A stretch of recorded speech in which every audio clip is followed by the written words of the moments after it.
Does cruising at a point get boring? Cruising, that's a good question, actually. It's a deep question. I've always thought cruising is what you make of it. If you go there, you can be bored on a cruise, but it's all up to you. It's what you make of it, right? I mean, if I sat in my room all day and didn't want to do anything, I'd probably be bored. That's because I'm limiting myself to like none of the activities or things to do on board. I think ultimately the great thing about a cruise is it's a DIY adventure. It is a create your own adventure kind of thing. You might do one day a lot of onboard excursion or activities. The next day, you might take 2 naps in the daytime and just watch movies, and that's okay too. One port you might go do like a really adventurous, hiking trail. Another one, you just go to the beach. Or none of those, or all of those. The great thing about cruising is it is not a single threaded experience. I think a lot of people who are new to cruising assume that the experience, like going on a cruise, is the same all around, and you're all kind of like doing the same thing. And no matter how many cruises you go on, it's kind of the same idea, and it's not. There's a lot more to do there because it is designed to be an open experience, designed to be a whatever you feel like it. They're not going to tell you, over the PA, hey, Matt, you need to go do the trivia now. It's up to you what you want to do or not do. So that's kind of the fun part about it. Is Hooked on Symphony of the Seas worth it? If you eat shellfish, the answer I think is yes. I don't eat shellfish, so you're asking the wrong person. I guess I don't eat shellfish, and I didn't love the restaurant, because half the menu was unavailable to me. So I just, because of my own, personal tastes or lack thereof, it's not a restaurant for me. But if you enjoy lobster and and shrimp and other food of that nature, I think it'll probably be up your alley. So I say give it. I think with all specialty restaurants, I think it's worth giving it at least a try at least once. I mean, if you're really worried that you might not like it, book an early reservations. You go to the Windjammer for dinner afterwards again, but I think you'll be okay. Where's the best vendors at Labadee? So there's 2 vendors locations. First is the Artisan Marketplace. And the Artisan Marketplace is pretty chill. There's a number of items there. The vendors don't really, they kind of have, the prices are as marked. There's no haggling really. It's just, here it is, and it's pretty easy going. But then you have the Labadee, the Artisan Village. And that's where you get a lot of the, unfortunately, not so great experiences with some of the vendors being overly aggressive. I've gone there a couple times. I have not personally had an issue. But I'm also very good at saying, no, thank you. No, thank you. Just looking. But they're both right next to each other, with the Artisan Marketplace, not the one I alluded to just now, being a little bit closer to the dock. So you'll be able to see it when you get near it. Guaranteed stateroom is worth it for a family of 4. Ooh. Can you sail with a family of 4 in a guaranteed room? Sure, it'll be fine. Would I do it? No. I love my children. I do not love sharing a room with my children. Cruise ship cabins by themselves are already smaller than most hotel rooms on average. Number 2, that means you're only sharing 1 bathroom. So the room, if you're doing a guaranteed room, family of 4, it's fine. You're going to sleep, you're going to shower. Plenty of family of 4s have survived and had a great cruise. Not just survived, but had a great cruise. But if you're asking my opinion, I would do 2 connecting rooms, even 2 inside rooms. It's not that much more, especially if you go to an inside room, connecting ones. It's not that expensive. You get separation from your children. You get an extra bathroom. That's what I would do.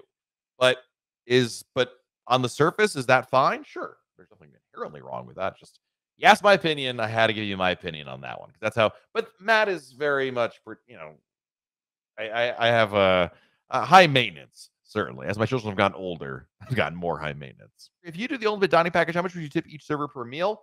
I usually end up doing depends on the meal, but somewhere around, $10-20 for our families, pretty much, I feel, because there already is gratuities part of it. I just feel like I want to do a little bit extra because that's how I roll.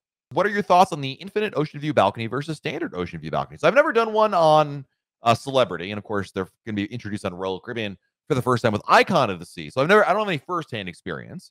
My thought, William, is the same as was my thoughts on an ocean view facing balcony versus like a Central Park or boardwalk facing balcony. Given the choice, because I've done plenty of ocean view balconies and I'll do plenty more to go, I feel like why not change it up and do something a bit different and go for the ocean view. So I've never tried it. I actually have an infinite ocean view booked for the inaugural cruise on in January of 2024 on Icon of the Sea, so I'll get to try it out. So I'm not sure, but I've heard very good things about it so far. Can I go on shore with a child and royal baby's tots? Yes, no, absolutely. It does not have to be a ship sponsored excursion. You can go on your own. We used to do this all the time, Kim, when my kids were very young. They're just not going to enjoy a ruins tour or an ATV tour. They're just too young to go on them to begin with. So no, absolutely. I recommend them quite a bit, Kimberly. It's a really good idea. Just give yourself plenty of time to get back to the ship, obviously. We cruise on Independence of the Seas on the 28th. I want to know if we can purchase the deluxe beverage package on Black Friday, or will that be too close? Number one, don't wait. And I'm going to say this for everybody, not just you, James. Guys, do not wait for Black Friday for a potential discount on a drink package, shore excursion, Wi-Fi. Here's what you want to do, James. Number one, if you want to drink, if you know you're going to buy a drink package, go book it now. Go to the cruise planner, book the drink package, lock in the price now. Now let's fast forward to Black Friday. When there's a deal or there's a sale, there'll be something. If it's a better price, you cancel and rebook the drink package. No penalty. It's easy to do. You can do it instantly. You'll be good to go. And you're saying, well, Matt, why don't I just wait and book it? Well, there's two problems for you. One, the price could go up between now and then, and the Black Friday sale might not save you any money. So you might end up paying more. Number two, your other issue is, of course, you're going on your cruise. And I'm not sure what the cutoff date will be, James. It's impossible to know ahead of time what the applicable dates will be. So book it now, lock in the rate. And if there is a better price on Black Friday, go ahead and rebook. Now, if you're saying is, Matt, I'm only booking it if there's a better deal. Well, okay, you could do that. You could run the risk. But I'm just telling you that it could be higher. And you might say, oh, I wish I booked it back in the beginning of November when I was talking to Matt about it. I'm just saying. So first timer on Wonder in February going to St. Kitts. Any recommendations for first timers? Yeah, St. Kitts is a great place. They have a train tour. So this is something, especially in the Caribbean, where it's like beach, beach, beach. Like every port, you can go to the beach and you want something different. They have a train tour in St. Kitts. It's the only island that has like a full gauge train. They used to use it back in the day for sugarcane harvesting, but it's still running. And they're not for that. They just have the train running. Anyway, you can go on the train. It gives you a nice view of the countryside. There's an open air deck. There's an air conditioned compartment. It's a lot of fun. Something different to do. Something interesting to be able to check out there. Do the drink packages include high end spirits regardless of price? Mostly, yes. There are some exceptions, like you can't get Remy Martin, and I think Courvoisier is not included. Things like that. But maybe Hennessy. But if you just want, Gentleman Jack, Patron,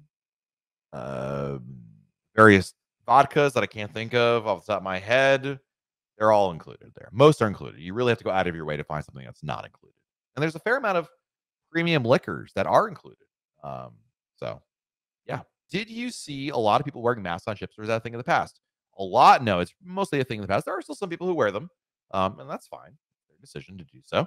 But I would say, the vast majority do not. There's usually just a handful of people that do so, but it's their choice. So if you want to wear a mask because you decide that it's your choice to do so, that's fine. No one should say anything to you about it. That would be really silly of them. It's everybody's choice. But most people do not. So yeah. Do you think Icon will feel overcrowded? No. People thought the same thing about the Oasis class. Royal Caribbean, this is not they have a lot of experience with crowd control and management. I really don't. It's not going to feel like your own private yacht. I don't want to make it seem like that. But overcrowded? No, I don't think so. Taking our 5-year-old son on Mariner. Any suggestions for a 5-year-old? Yeah, number one, definitely sign up for Adventure Ocean on the first day of the cruise. Go to Adventure Ocean. I think your son's going to love it. There's a lot of good programming over there. It's age specific. It's designed for kids between the ages of 3 and 5. I think he will really enjoy it, and you will enjoy getting a break, kid.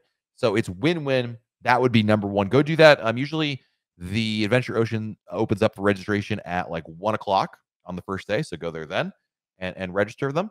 Number two, I would pack extra snacks. So there's plenty of food on the cruise. Don't get me wrong. But in the room, if your kids are anything like my kids, they like having a little snack like before bed or when they're on, get back from an excursion. Things like goldfish or potato chips. That has proven to be a very helpful snack to have in the room. So make sure it's sealed and, like as in not an open bag that you've already been using, but, bring some snacks to have, light snacks in the room for the kids to have, little snacky snack in between meals, late at night, whatever the case may be. When do you think amplifications will start back up? The answer is I have no idea. But I do think that it will be a while. I don't think amplifications, by the way, amplifications, the upgrades for ships were suspended in 2020 during the pandemic.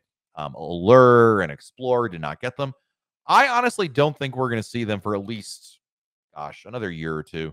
And I say, and I could be wrong. I've been wrong about a lot of things, guys. But the reason why I say that is because right now they've just started to make money again. They were just announced their third quarter earnings. They made like $33 million, but they still have billions with the B dollars of debt. And I think they want to get in a better financial spot before they're starting to fork out or commit to hundreds of millions of dollars of new upgrades. So I don't think it's any. I don't see it happening anytime soon. But listen, I'm also not on the Royal Caribbean finance team, so I don't know. Maybe there's all sorts of magic that they can make worthwhile there.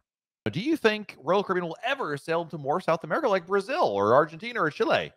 I think the issue has always been the financials. Essentially, long story short, Royal Caribbean can make more money with their ships in other markets than they can in Brazil or Chile or Argentina. Do I think they'd like to? Sure, absolutely. But the economics of it right now, especially with the real and the versus the dollar, it's just not there. And other markets like Australia have been much more lucrative. Now, the only thing that's working in their favor, Andrew, is that China was really drawing a lot of ships away from the markets like Brazil, but China is still shut down, and there's no indication that they're going to be returning anytime soon. So that might open up an opportunity down in South America, but we'll have to wait and see on that one. We'll be back again next Monday, right here, talk more Royal Caribbean with all of you. Until then, have a great week, everybody. Stay safe out there. Do something fun. That's important as well. And we'll talk again very soon, right here on YouTube. Good night, everybody.